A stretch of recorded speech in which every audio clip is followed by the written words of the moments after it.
భారతీయ విద్యార్థులను ట్రంప్ ప్రభుత్వం సంఖ్యలతో పంపించడాన్ని నిరసిస్తూ ఖమ్మం నగరంలోని ఎన్టీఆర్ జంక్షన్లో పీడీఎస్యూ విద్యార్థి సంఘం ఆధ్వర్యంలో అమెరికా అధ్యక్షుడు ట్రంప్ దిష్టిబొమ్మను దహనం చేశారు.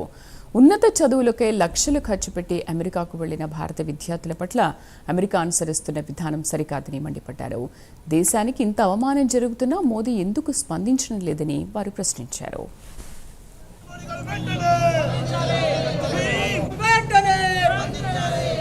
భారతదేశ విద్యార్థులుగా సంఖ్యలు స్పందించిన కేంద్ర ప్రభుత్వం స్పందించకపోవడం సిగ్గు. భారతదేశ విద్యార్థులకి సంఖ్యలు స్పందించిన కేంద్ర రాష్ట్ర ప్రభుత్వం స్పందించకపోవడం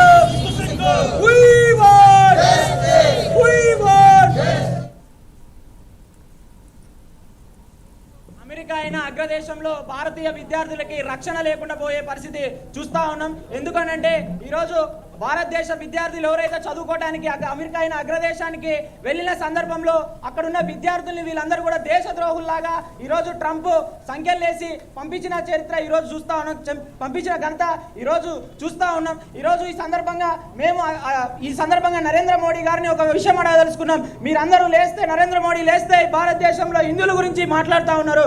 ఇదే హిందూ విద్యార్థులు ఈరోజు అమెరికాలో చదువుకోవడానికి వెళ్తే వాళ్ళని ఏదో దేశద్రోహుల్లాగా ఆడున్న ప్రధాని ట్రంప్ ఈరోజు విద్యార్థులకి సంఖ్యలేసి ఈరోజు యుద్ధ విమానంలో ఈ దేశాన్ని అవమానపరిచే రకంగా ఈరోజు పంపించడాన్ని మేము తీవ్రంగా ఖండిస్తా ఉన్నాం.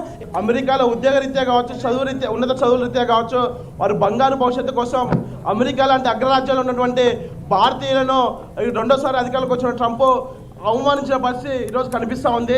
దానికి నిరసనగా పీడీఎస్యూ ఆధ్వర్యంలో, ఖమ్మం జిల్లా కమిటీ ఆధ్వర్యంలో ఈరోజు వినూత్నంగా ట్రంప్ ఏదైతే అక్కడ ఉన్నటువంటి ఇండియన్ ఎన్ఆర్ఎస్కి ఎవరైతే ఉన్నారో వాళ్ళకి చేతులకి సంఖ్యలు వేసి లాక్లు వేసి ఈరోజు యుద్ధనౌక విమానంలో వారిని అమృత్ సాగర్లో దించడాన్ని నిరసిస్తూ అదేవిధంగా ట్రంప్ దిష్టిబొమ్మని దగ్ధం చేయడం జరుగుతూ ఉన్నది. ఈ సందర్భంగా మేము అక్కడ ఉన్న ట్రంప్ గారిని ఒకటే ప్రశ్నిస్తూ ఉన్నాము. అయ్యా, మీరు భారతీయులకు రక్షణ కల్పిస్తామని చెప్పేసి అక్కడ ఉన్నటువంటి భారతీయులు ఎన్ఆర్ఐలు అమెరికా వచ్చి ఉద్యోగరీత్యా ఉన్నత చదువులు లక్షల రూపాయలు ఖర్చు చేసి వచ్చి అక్కడ ఉంటే వాళ్ళకి రక్షణ కల్పించాల్సి పోయి ఏదో దేశద్రోహుల్లాగా, వారు ఏదో క్రిమినల్స్ లాగా చేతులకి కాళ్ళకి సంఖ్యలు వేసి మరి ఈరోజు తీసుకెళ్లడం ఏదైతే ఉందో దాన్ని పీడీఎస్గా మేము ఖండిస్తాం.